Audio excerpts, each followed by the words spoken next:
morning, good afternoon, good evening. It is June 22nd at 9:41 a.m. here in Silver Creek, Washington. So I just wanted to provide an update and hopefully my sound is good enough. Eventually I'll start using the microphone and my earphones that I use for work. So I'm getting ready to work out and use the Oculus Quest 2.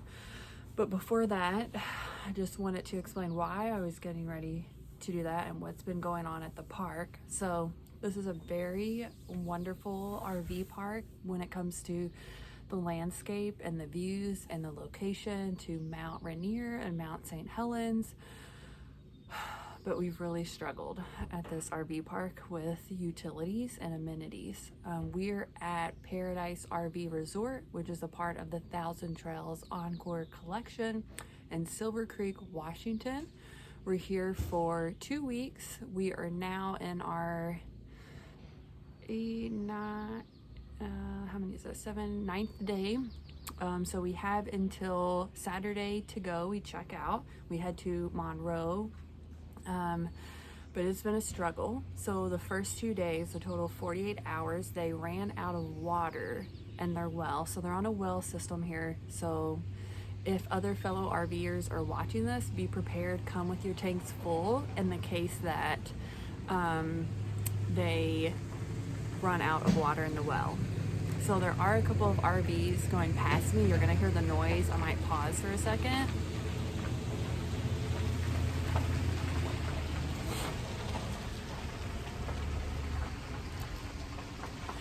We're not really sure if people are leaving because of all the issues that have been here or if people are leaving because it's their day to check out. But today has been, for a Tuesday, a really busy day for people leaving.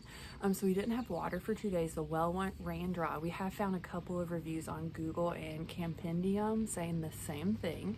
So that was super frustrating considering we weren't prepared, even though we're season and boondocking. It's just we were coming to an RV park, so we didn't think to fill up our fresh water tank because that's a lot of extra weight to travel 200 miles with when you know you're going to a campground that you're paying for water, electric, and sewer. So after we got the water back, which we understand is just as much as a frustration for the RV park and for the business, it just seems like this happens frequently. So that's where the frustration comes in and the lack of communication of letting the campers know what's going on. They did finally come around the second day and let us know they were turning on water between the hours of 5 and 7 for people to fill up their tanks and start using the tanks, but we're on a boil notice. So we're 9 days into this now and we've still boiling water because we put all of the contaminated water in our tanks, and we're now using their water out of their system. But just in case we're still boiling it, because the well was completely dry. So according to them, the algae and whatever was in the tank was now mixed up with the water. So who knows? We're doing okay. No one's gotten sick or anything. It's not that big of a deal. It's just an inconvenience. It's okay. I understand. First world problem. It's just when you pay for something and you expect for the basics to be provided and then they're not, and then the communication lacks was frustrating. Okay, had a little glitch there. Phone ran out of service, but it stopped raining. We had family visit us, which was wonderful. The sun came out. We got to go to Mount Rainier. A lot of that really has nothing to do with what the campground could have controlled, but it made our moods better. And we're like, hey, things happen. No big deal. Even though the hot tub is broken, not working, there are reservations for the pool, etc., etc. That has to do with the world environment right now. And then yesterday at 2:30 p.m. our power went out and it's still not back on. So more than 50% of the park is out of power. We've received all of our communication through other neighbors around us. Apparently, there's more talkers than us, and went up to the office, kind of asked them some questions like what's going on. So we've heard through our neighbors, no notes on the door, no emails, no phone calls, no voicemails, no walking around the campground and letting people know what's going on. All we heard from a neighbor is that this park was not built for the amount of campers that are in it, and we lost power. And that's it so far. So yesterday, thank goodness, we just stopped working, went about our day, went grocery shopping, edited some photos, you know, did a lot of great things without the TVs and power. So we were fine. It's like camping, you know, big deal. It's just, once again, when you pay for basic services, you kind of want those services. So yeah, it is the next day. It's 9:48. No power, no communication, so it's just been a damper on the trip. In this location, I don't know if we'd necessarily be back to this Thousand Trails Park, because it seems like this is a common issue. But to help relieve some stress, I'm going to do some Oculus videos and let you watch. Mo, shout out to you. I put my hot pants on. Mo gave me these in Lake Tahoe. She's a lot smaller than me, but I squeezed them on, so let's do some dancing.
June 21st, 9:46 p.m.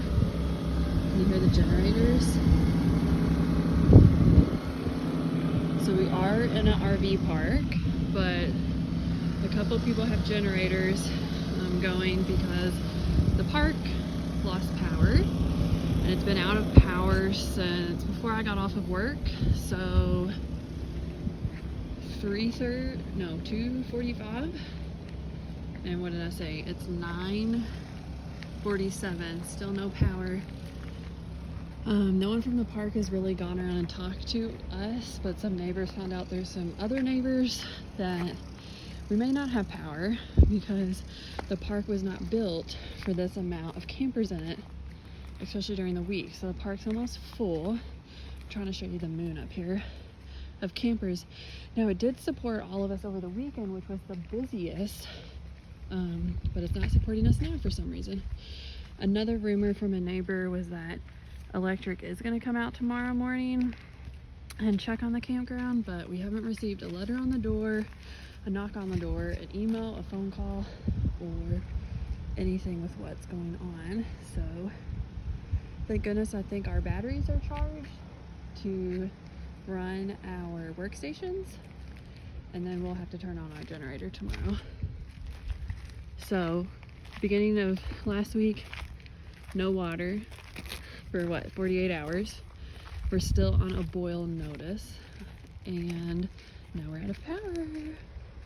Other than that, it can be a really nice park. I think it just needs a major facelift, which would be major electric and water. So